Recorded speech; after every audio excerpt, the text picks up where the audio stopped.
क्या endoscopic spine surgery के बाद मेरी डिस्क वापस स्लिप कर सकती है, मुझे वापस सियाटिका हो सकता है? ये बहुत ही फ्रीक्वेंटली पूछे जाने वाला सवाल है और अगर आप एंडोस्कोपिक स्पाइन सर्जरी प्लान कर रहे हैं तो ये सवाल आपके लिए बहुत अहम है। इस तरह की इंफॉर्मेशनल वीडियोस स्पाइन हेल्थ और स्पाइन सर्जरीज के बारे में मैं बताता रहता हूं, जो पीछे स्लाइडर में आप देख सकते हैं।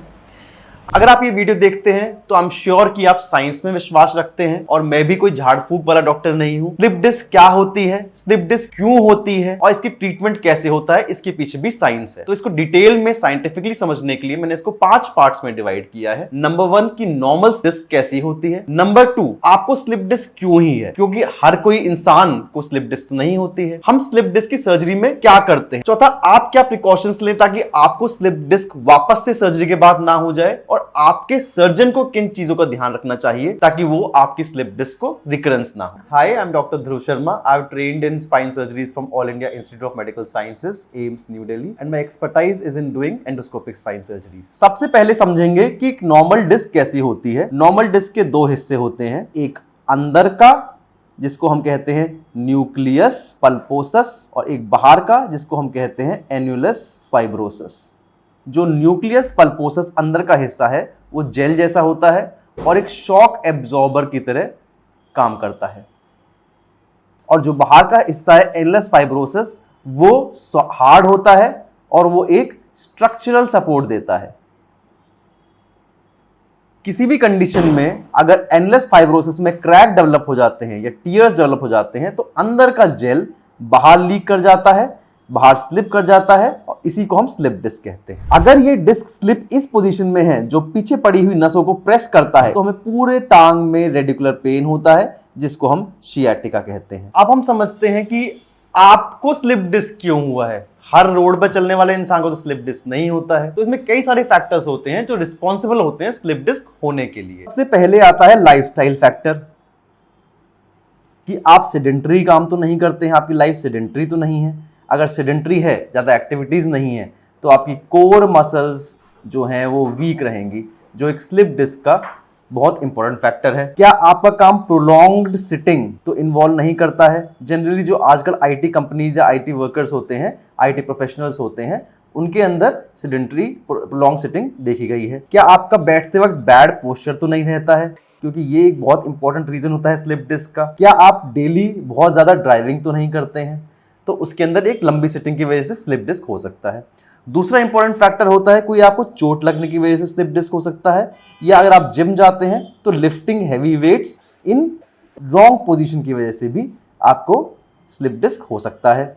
थर्ड आता है आपके डाइटरी फैक्टर्स, कि आप जो खाना खाते हैं वो इन्फ्लेमेटरी फूड तो नहीं है। चौथा आता है कि आपके जेनेटिक्स कैसे हैं, आपके मदर फादर को इस तरह की या क्लोज रिलेटिव्स को इस तरह की प्रॉब्लम तो नहीं थी। तो अब हम समझते हैं कि एंडोस्कोपिक स्पाइन सर्जरी के अंदर स्लिप डिस्क का ट्रीटमेंट कैसे किया जाता है। एंडोस्कोपिक स्पाइन सर्जरी में एक दूरबीन से हम सीधा डिस्क तक पहुंचते हैं, नस को साइड में करते हैं और जो भी डिस्क प्रोलैप्स हो रखा है उसको निकाल देते हैं। आते हैं वापस उसी पेपर पे जिसमें हमने नॉर्मल स्ट्रक्चर ऑफ डिस्क समझाया था। जैसे डिस्क स्लिप के अंदर न्यूक्लियस पल्पोसस बाहर निकल चुका है, ये न्यूक्लियस पल्पोसस है जो नर्व रूट को दबा रहा है। तो हम दूरबीन से सीधा यहां पहुंचे हैं और हमने न्यूक्लियस पल्पोसस को हटा दिया है यहां से, और नस जो है वो वापस फ्री हो गई है और नस पे से प्रेशर हट गया है। इसीलिए एंडोस्कोपिक स्पाइन सर्जरी के बाद आपका पेन का जो सिम्टम है वो तुरंत चला जाता है, क्योंकि नर्व रूट इरिटेशन जिसको हम बोलते हैं वो खत्म हो चुकी है। ये चीज आपको नहीं कोई बताएगा, लेकिन एंडोस्कोपिक स्पाइन सर्जरी का एक इंपॉर्टेंट रूल ये भी होता है कि दूरबीन केवल इस डिस्क को ना हटाए बल्कि डिस्क के अंदर जाए और कुछ लूज टुकड़े पड़े रहते हैं इसके अंदर न्यूक्लियस पल्पोसस के लूज, जो सर्जरी के बाद वापस बाहर आ सकते हैं, उसको भी निकाल दिया जाए। नंबर 1 मतलब removal of loose disc material. और दूसरा इंपॉर्टेंट एक पार्ट एंडोस्कोपिक स्पाइन सर्जरी का यह होता है कि इस क्रैक को सील कर दिया जाए सर्जरी के दौरान, जिसको हम एन्युलोप्लास्टी कहते हैं, ताकि ये बाउंड्री वापस सील हो जाए और न्यूक्लियस पल्पोसस वापस से बाहर इस छेद के थ्रू ना निकल पाए। तो याद रहे, हमने केवल स्लिप डिस्क के पार्ट को निकाला है और कुछ लूज फ्रेगमेंट्स को निकाला है, लेकिन बाकी न्यूक्लियस पल्पोसस अंदर ही है जो स्लिप कर सकता है। अगर आपने अपने इन फैक्टर्स के बारे में ध्यान नहीं रखा तो आपको लाइफस्टाइल मॉडिफाई करनी पड़ेगी उस हिसाब से। ताकि फर्दर स्लिप डिस्क्स ना हो। शरीर के अंदर 23 डिस्क्स होती हैं और हम केवल एक डिस्क का इलाज कर रहे हैं। अगर सर्जरी के अंदर 100% एक्यूरेसी से भी की जाए तो 22 डिस्क्स अभी भी बचती हैं जो प्रोलैप्स हो सकती हैं। इसीलिए आपको जब भी कोई हेवी वेट्स उठाते हैं या जिम करते हैं तो प्रॉपर पोस्चर रखना चाहिए, प्रॉपर पोजीशन होनी चाहिए। आपको डाइटरी ध्यान रखना पड़ेगा, आपको एंटी इन्फ्लेमेटरी फूड का कंजम्पशन बढ़ानी पड़ेगी और प्रो इन्फ्लेमेटरी या इन्फ्लेमेटरी फूड कम से कम लेने चाहिए। जेनेटिक फैक्टर्स का आप कंट्रोल नहीं कर सकते हैं तो कुछ भी करने के बावजूद कुछ परसेंटेज आपके चांसेस रहते ही हैं हमेशा कि आपको स्लिप डिस्क वापस हो सकती है। Last but not the least, जो हमने एन्युलोप्लास्टी की है, मतलब जो एनलेस फाइब्रोसिस सीलिंग की है, एन्युलोप्लास्टी की है, it takes 6 weeks to heal.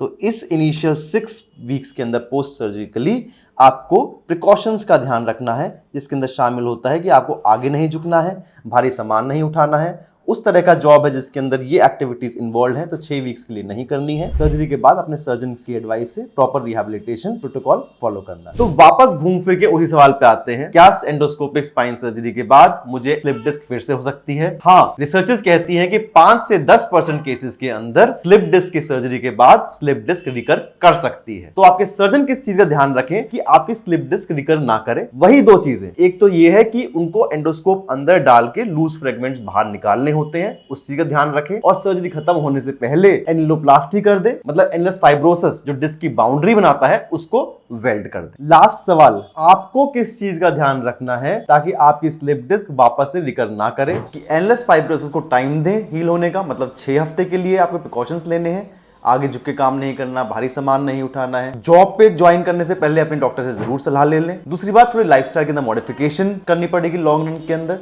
उसके अंदर एक्सरसाइज डालें, फूड का ध्यान रखें, एंटी इन्फ्लेमेटरी फूड खाना है, ज्यादा सेडेंटरी लाइफ नहीं जीनी है, सही से सोएं और खुश रहें। तो इन सब रीजंस की वजह से आप मोर ससेप्टेबल हैं स्लिप डिस्क के उन लोगों के मुकाबले जो इस कैटेगरी में फॉल नहीं करते हैं। अगर आपको मेरी वीडियो अच्छी लगती है ये वाली, तो इसको शेयर करें उन लोगों से जिनको स्लिप डिस्क है, जो सर्जिकल ऑप्शन ढूंढ रहे हैं। ऐसी ही इंफॉर्मेटिव वीडियोस के लिए मेरे चैनल को सब्सक्राइब करें, इस वीडियो को लाइक करें। कोई भी सवाल हो तो कमेंट्स में आप पूछ सकते हैं। Thank you.